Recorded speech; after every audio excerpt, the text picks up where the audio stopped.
mofinaina isan'andro atolotry ny mpitandrina rakotina valina maoly.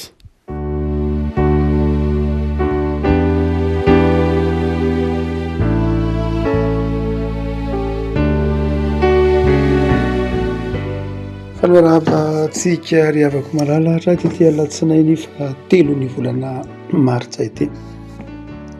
Ny mofinaina izay voalahatra antsika dia ny bokin'ny Ezekela mpaminany, Ezekela 4:20, Ezekela 4:20 andininy voalohany ka hatramin'ny 9:9.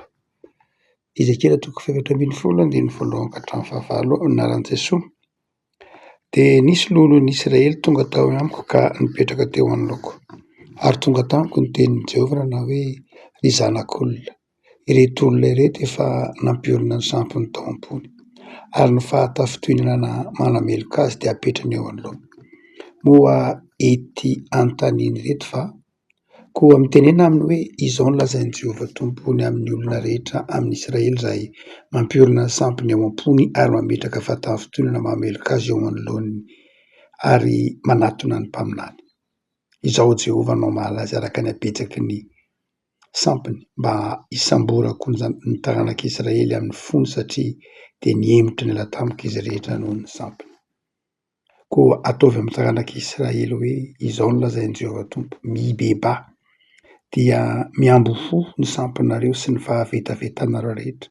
Eny miambo fo ireny fa na iza amin'ny taranak'Israely na amin'ny vahiny izay mivahiny eo amin'ny Israely no misaraka amiko ka mampiorina ny sampony ao am-pony ary mametraka ny fahatafitoinana mahamelika azy eo anoloany sady manatona ny mpaminany anontany amiko, dia izaho Jehovah ihany no mahalazy araka izay toetro. Ary anandriny izany olona izany ny tavako ka ataoko mahita loza izy mba ho famantarana sy ho abolana ary ho fongorako tsy eo amin'ny oloko izy ka dia ho fantatra rehefa izaho no Jehovah. Ray masino manamasinana ny fahamarinana ny teninao fahamarinana. Amen. Anatra teny mamerina ireo mpanompo sampy hiverina amin'Andriamanitra ity faminaniany Ezekela ity, mitaona ireo zanak'Israely tsy hanompo sampy. Nisy tsina tamin'ireo zanak'Israely ireo izay nanompo sampy na tao am-pony na mivantana nefa dia mbola nanatona ny mpaminany ihany. Izany hoe nanao fitandro dia tezitr'Andriamanitra ny hoe nahoana ianareo no manompo sampy ianareo ao am-ponareo, asehonareo nefa ianareo mbola mametra-panontaniana amin'ny mpaminany ihany. Dia izaho mihitsy no hamaly anareo. Mila torohevitra amiko ihany ianareo, mila torohevitra amin'ny mpaminany ihany ianareo nefa fantatrareo fa efa tsy mety ny fanompo-tsampy. Eloka ny fanompo-tsampy dia mbola ataonareo ihany izany fanompo-tsampy izany. Raha toa ka mijery tsika amin'ny lafiny hoe inona moa ny tena maharatsy ny sampy raha toa ka jerena ao anatin'ny Baiboly, mazava ho azy ao anatin'ny didy folo, ny didy anankiroa voalohany ao anatin'ny didy folon'Andriamanitra dia maneho ny faharatsiany ny sampy, aza manandriamanitra hafa fa izao ihany. Didy faharoa, aza manao sarin'ny zavatra voasokotra na miankohoka aminy. Izany hoe hatrany am-piandohana mihitsy dia efa nafaran'Andriamanitra zanak'Israely tsy hanompo sampy. Fa inona moa maharatsy ilay tena sampy raha jerena amin'ny lafiny ara-panahy? Mampieritreritra aty am-piandohana meloniny aman'ilay ilay fanontaniana. Rehefa nanota ny olona dia nandositra an'Andriamanitra izy ary niery an'Andriamanitra izy. Andriamanitra no nitady azy. Hitantsika tsara amin'ny bokin'ny Genesisy 3:7, ary Adamo aiza moa ianao? Andriamanitra no nitady ny olona. Ary izay no anankiray izay ataontsika hoe ny sampy dia nanakona ny olona tsy hahita an'Andriamanitra, nanakona ny olona tsy hahita manakona an'Andriamanitra ny marimarina kokoa. Zavatra mitranga mantsy dia izao, amin'ny Baiboly dia Andriamanitra no nahary ny olona. Izany hoe ny olona zany dia noharian'Andriamanitra. Fa amin'ny sampy kosa dia mifamadika amin'izay indray, Andriamanitra ny olona indray no nahary Andriamanitra. Izany hoe amin'ny teôlôjia zay asehon'ny bokongeny sisy nasotra masina manontolo zany hoe zan'olombelona zany dia voary zany no arian'Andriamanitra zany. Zan'Andriamanitra zany dia tsy ny olombelona nahary azy fa rehefa manompo sampy kosa ny olona dia namboatr'Andriamanitra izy zany. Izy indray no nahary Andriamanitra. Izy indray zany no naka ny toeran'Andriamanitra. Ny fanompo-tsampy zany de izao fakana tsotra fotsiny zao ny toeran'Andriamanitra. Rehefa ny mpanompo sampy de zao maka ny toeran'Andriamanitra izy. Inona lay fakana ny toeran'Andriamanitra? Lay sampy zay ataontsika hoe ataon'ny olona mety ho zavatra io, mety ho tsy hoe lay tahaka ny tamin'ny andro ny tôlo taloha hoe mivavaka amin'ny voay na mivavaka amin'ny ragidro na mivavaka amin'ny hazo na mivavaka amin'ny vato, tsy zay ihany ny atao hoe sampy. Fa ny sampy moderna amin'izao androna antsika zao de zao zay zavatra tompon'ny olona, asan-tanan'ny olona nefa tompony be de be ny tompon'ny olona. Ny vola, ny trano tsara tarehy, ny fiarakodia, ny fotoanan'ny olona, ny asan'ny olona, be de be no ny tompon'ny olona, manakona an'Andriamanitra, asolon'ny olona an'Andriamanitra, zay noarian'ny olona nefany, nataon'ny olona nefany saingy zao tompoiny iny.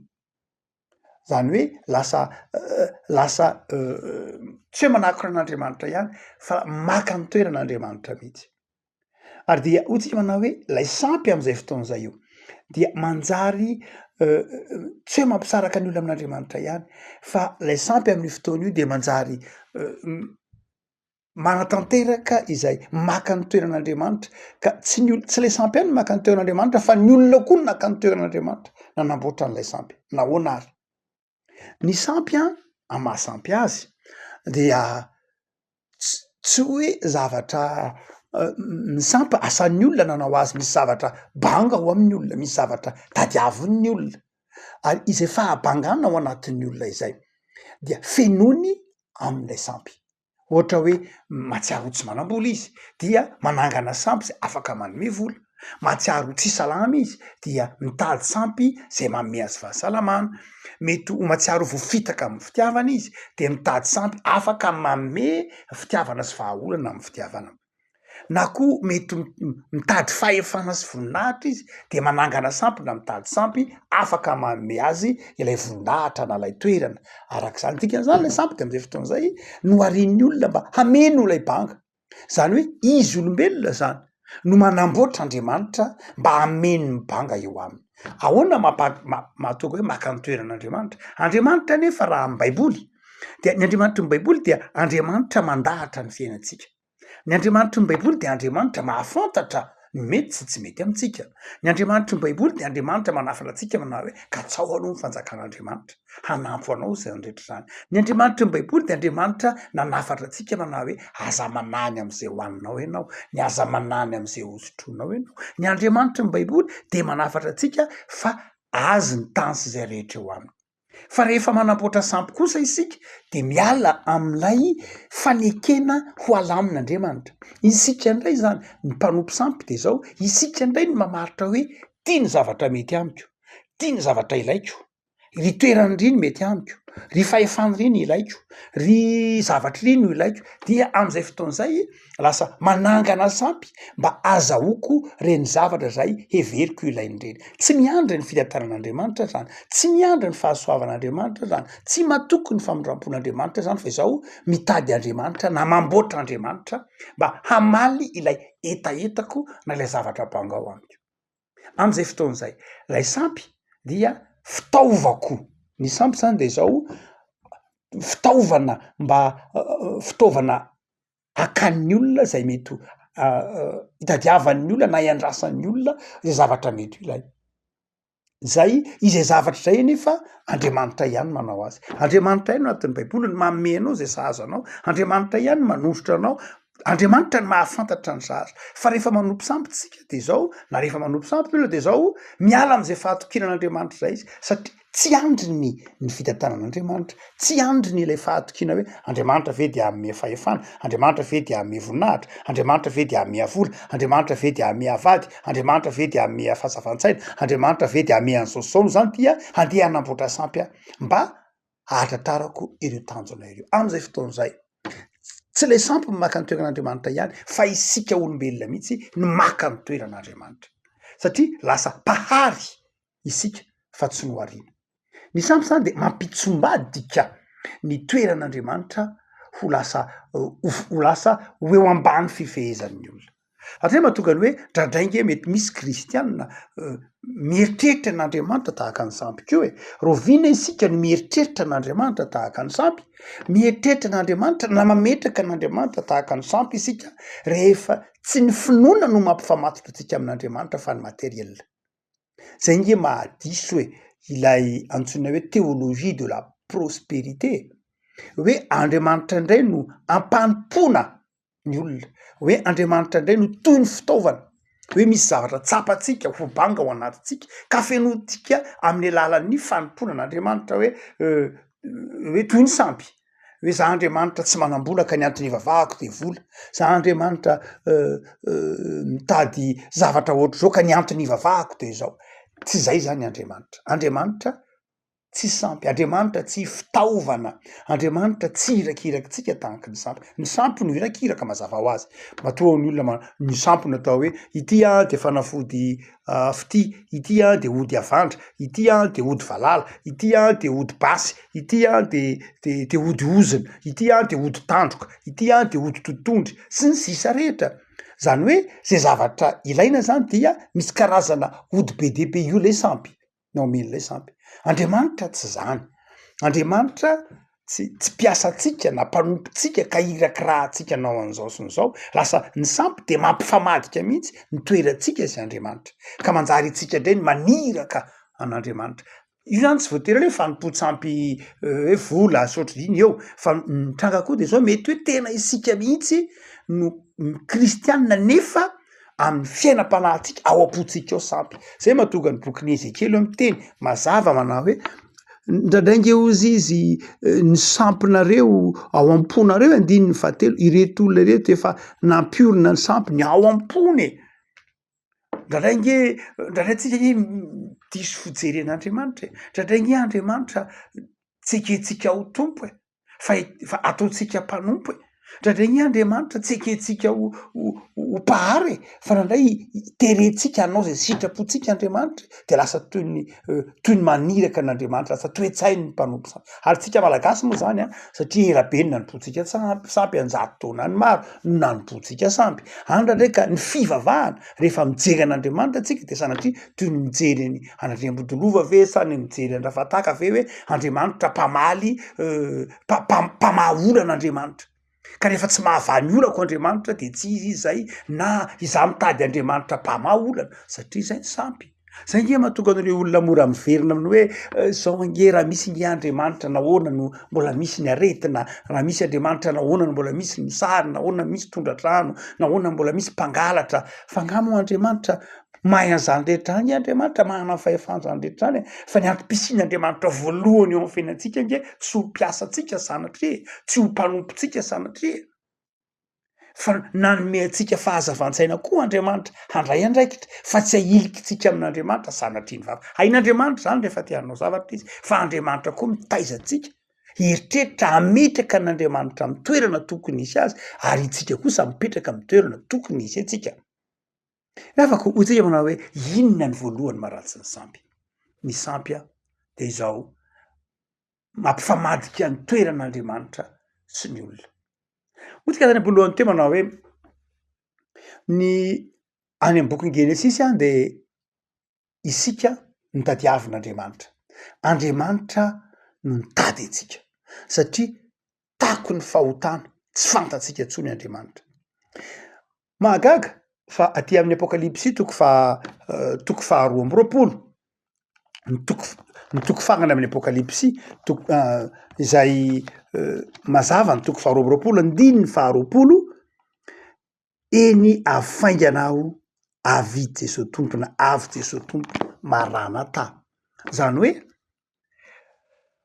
aty amin'ny testamenta vaovao na ny farany amin'ny baiboly de zao isika indray no nitady an'andriamanitra any amin'ny boky Genesisy andriamanitra no nitady atsika aty amin'ny boky ny apokalipsy isika indray no nitady an'andriamanitra zany hoe any amin'ny boky rehefa tafiditra ny fahotana de izao Andriamanitra no nitady atsika fa rehefa tonga Jesosy de tonga tato anatintsika ny etaeta fitadiavana an'Andriamanitra, tsy tonga ato anatintsika mandeha ho azy zany ny etaeta hitady an'Andriamanitra.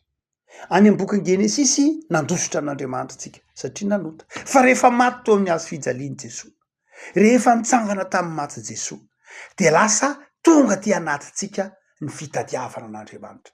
Zay mahatonga an'ireo apôstôly niezakazaka nitady an'Andriamanitra nakeny amin'ny fasana, zany hoe ilay itsika mangetaeta mitady an'Andriamanitra, la isika mangetaeta te hiona amin'Andriamanitra io de asan'Andriamanitra nateraky ny fanahin'Andriamanitra.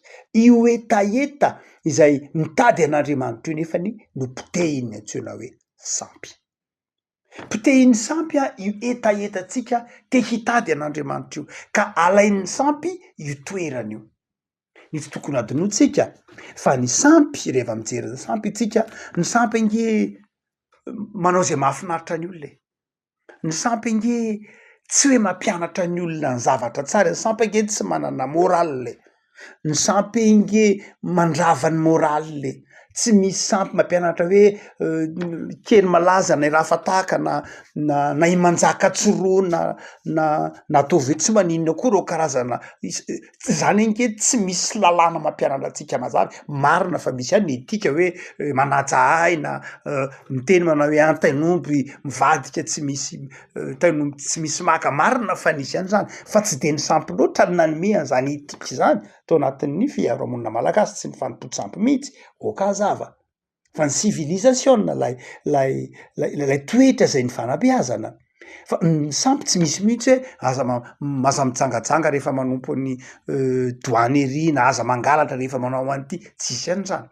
Noho zany ny sampy de mandrava ilay lafiny etika, lay lafiny moral, ary izay no mahatonga ny sampy miafara mandrakariva amin'ny fahavetavetana io teneniny io. Raha mamaky isika hitatsika tsara ny tenin'ny Ezekela mpaminany, ampifamatorony tsara mihitsy, 19, mibeba dia miambofoa ny sampinareo sy ny fahavetavetanareo rehetra. Zany hoe mandrakariva ny fanompody sampy de miafara amina fahavetavetana.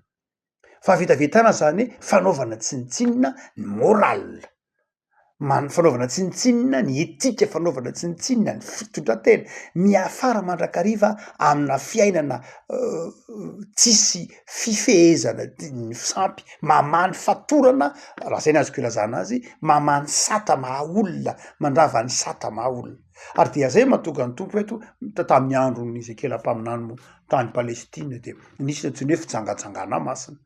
Ny sampy de niafara mandrakariva tamin'ny fitsangatsangana masina. Tao Korinto, ny sampy tao Korinto de niafara mandrakariva tamin'ny fitsangatsangana masina. Ary fantatsika fa na dia ireo sampy lehibe teto Antananarivo aza tamin'ny fotoan'andro dia misy fotoana antsoina hoe lapabe, dia izay fitsangatsangana miafara amina fitsangatsangana masina. Marina fa mety hitenitsika hoe ka iny nge fomba malagasy zay mba omena chance na omena fafana ro tsy mananjanaka ka dia miteraka amin'ny vanim-potoana iny, dia zay ny antsoina hoe mosarafa, ny zaza teraka tamina ritra vanim-potoana ny fitsangatsangana masina atao hoe mosarafa. Dia misy zavatra tahaka reny zany izay hoe miafara mandrakariva amin'ny fahavetavetana ny sampy, miafara amin'ny fanaovana tsinitsinina ny aina.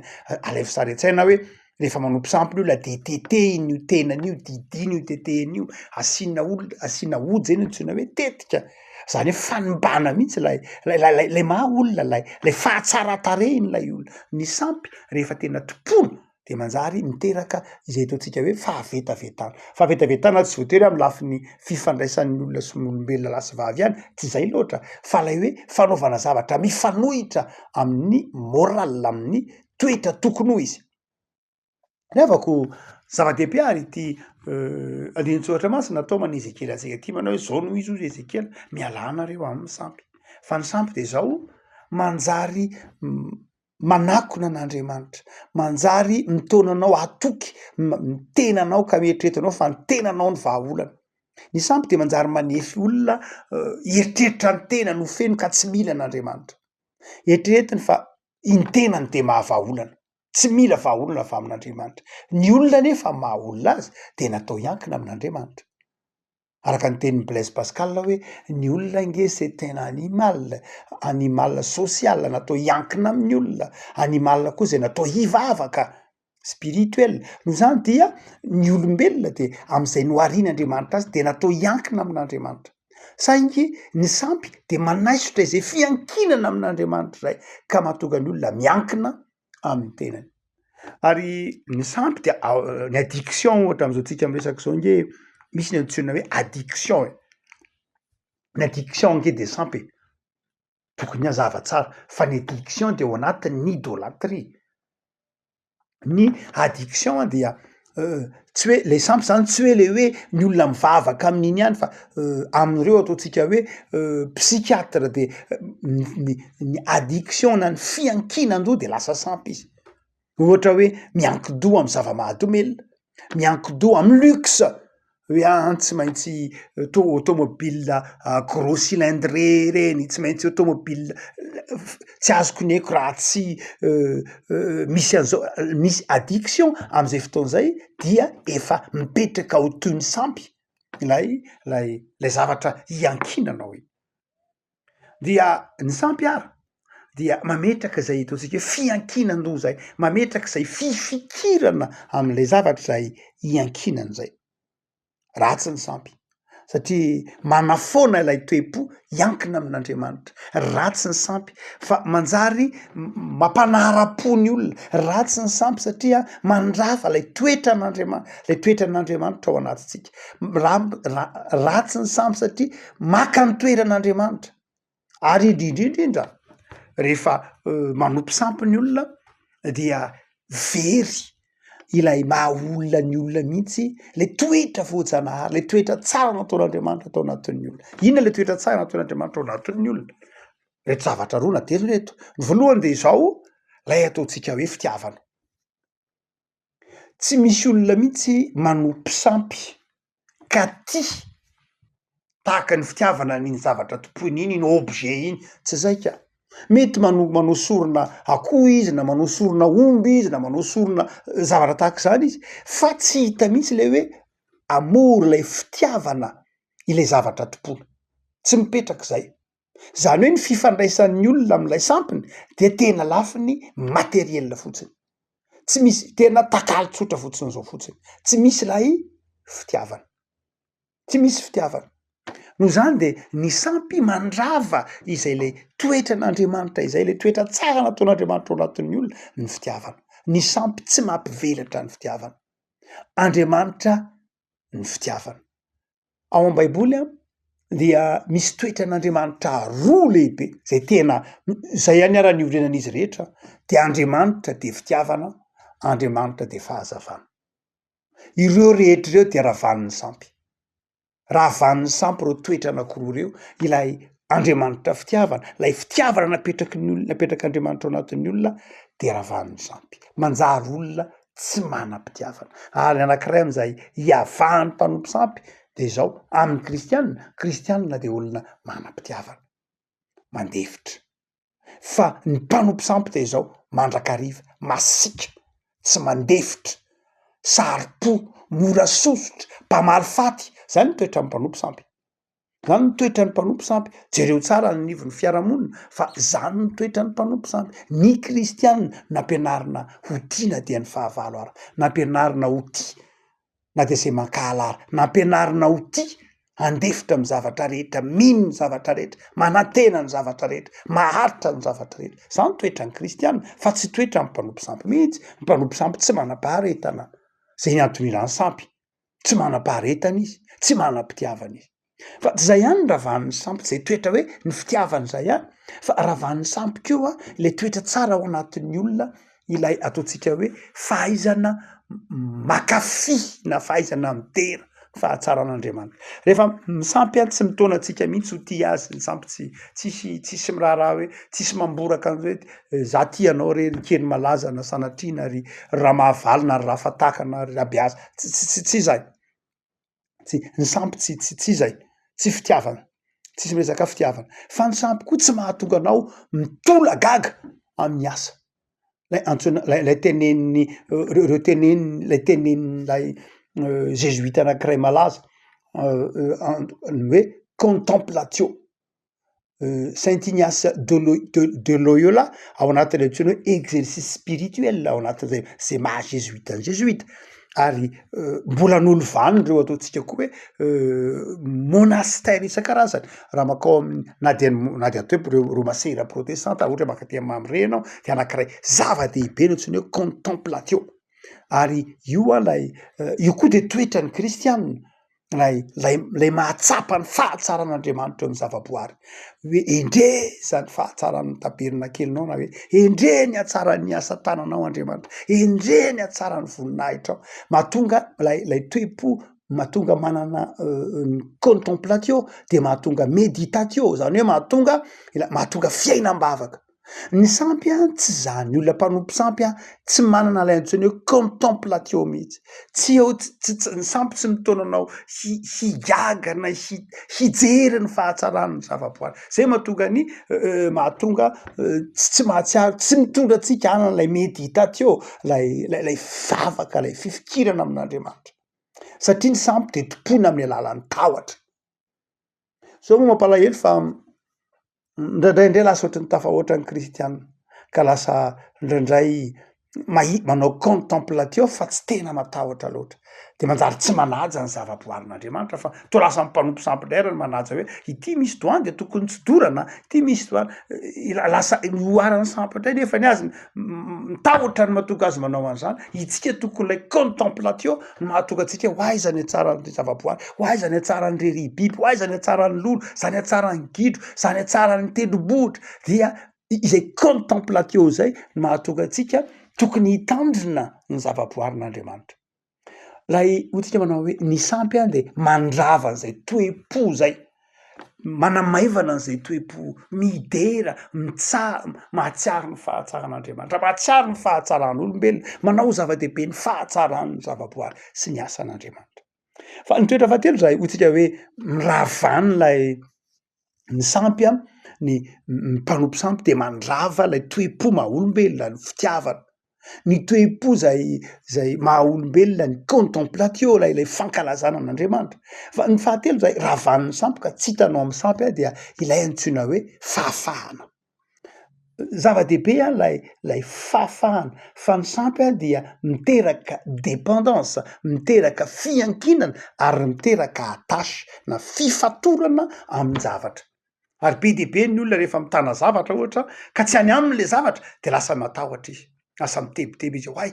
adiniko le azo kely hoay adiniko nanao an'le fomba hoay adiniko tokony raha natoka kely ny anina hoay adiniko tokony natao zao hay adino tokony natao an'izao le fasana hoay adino tokony satria toetsaina mpanompo sampy dia lasa tsy manana lay fahafahana la liberté tsony satria lay sampy de niteraka fiankinana de manjary mitebiteby hoay tokony natao an'izao tam'le ntsika nandevina iny angambany zay ngamba natonga n'iny tsy nety ohatrany tam'le nandevina nge tsika ohatr' zao tam'le namony nge tsika nisy ohatr' zao tokony natao satria lay sampy de mbola atao anaty any ary lay sampy niteraka fiankinana de nandrava ilay fahafahana nandrava lay discernement koa ary lay fahazavan-tsaina ao anatin'ny olona de afaka malala tsy kisendrasendra zany eto ny Ezekela mpaminany nitaonany olona ibebaka hiala amin'ny fanompo-tsampy tsy lay fakanesany erisery ihany fa lay toe-po sy toe-panahy mihitsy hoe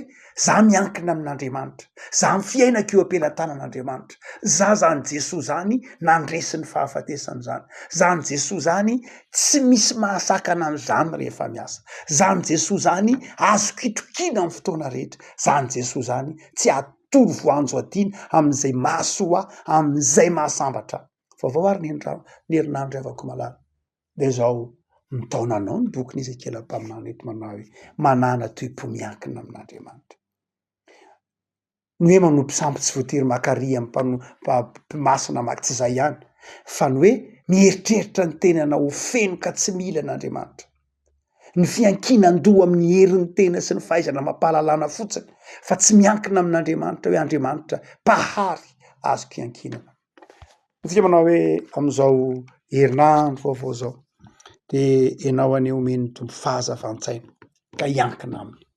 Hivavaka isika. Tompo ao misaotra anao zahay fa atao aminao zahay tsy hankina fa tsy ao aminao Andriamanitra. Ny fanompoana anao Andriamanitra no antom-pisianay. Ny fanompoana anao Andriamanitra no mampisy heviny ny fiainanay. Ny fanompoana anao Andriamanitra no manafaka anay ka mahatonga anay misy fifaliana amin'ny fiainanay isan'andro. Vaovao Jesosy ny herinandro. De ataovy tia anao zahay. Ataovy mahatsiaro ny fahafahana zay efa nomena ho anay zahay ka manam-pifaliana amin'ny isan'andronay. Manjaka Jesosy atao-ponay ary rakofy amin'ny fahasoavanao ny herinandro vaovaonay. Da io ny fikelezanay nanay, da io fahasalamanay, da io tompo zay rehetra ataonay ho voninahitry naranao. Misaotra Jesosy. Amen.